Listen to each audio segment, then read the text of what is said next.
দরজায় কড়া নাড়ছে পবিত্র ঈদুল আজহা। তাই কোরবানির পশুর শেষ মুহূর্তের পরিচর্যায় ব্যস্ত সময় পার করছেন গাইবান্ধার খামারিরা।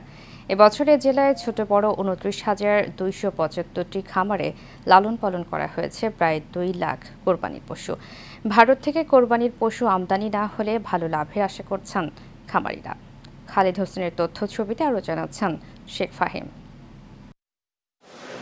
শখের বসে ৫ বছর আগে ৬টি গরু নিয়ে খামার শুরু করেন জুয়েল মিয়া। সময়ের সঙ্গে বেড়েছে তার খামারের পরিধি। এবার ঈদুল আজহা উপলক্ষে ২০০টি গরু প্রস্তুত করা হয়েছে এই খামারে। খামার করে নিজের ভাগ্য যেমন পরিবর্তন হয়েছে, তেমনি কর্মসংস্থান হয়েছে বেশ কয়েকজনের।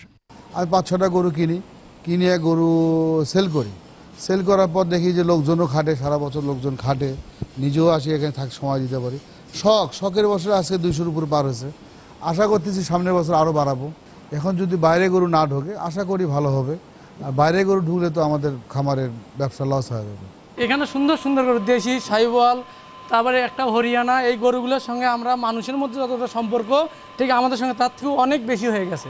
ভুট্টা, গম, ধান, বিভিন্ন ধরনের কালাই মিক্সড করে ভাঙ্গে সেদ্ধ করে খাওয়াই। আমরা 15টা মানুষ চলাফেরা করি, এখানে খাই দাই চলে, বাড়ির ফ্যামিলি চলতেছে, চল পড়লে লেখাপড়াও করতে পারি। টাকা পয়সার কোনো সমস্যা নেই, দিনকার টাকা পয়সা দিন দেয়, আমার সংসারটা প্রচুরভাবে ভালোভাবে চলে। এবার গাইবান্ধায় 25টি স্থায়ী ও 16টি অস্থায়ী হাটে কোরবানির পশু বেচাকেনা হচ্ছে বলে জানিয়েছেন প্রাণী সম্পদ কর্মকর্তা। গাইবান্ধা জেলা ১,৯৬,৩৭৫টি হলো গরু প্রস্তুত আছে, তার মধ্যে চাহিদা হলো ১,২৬,৩০৫ এবং আমাদের উদ্বৃত্ত আছে ৬৯,৯৭৫টি গরু আছে।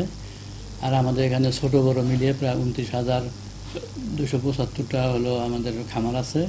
এবছর ঈদুল আজহায় গাইবান্ধায় চাহিদা রয়েছে ১,২৬,০০০ পশুর। তবে কোরবানির জন্য প্রায় ২ লাখ পশু প্রস্তুত করা হয়েছে। Sheikh Fahim, Asian television.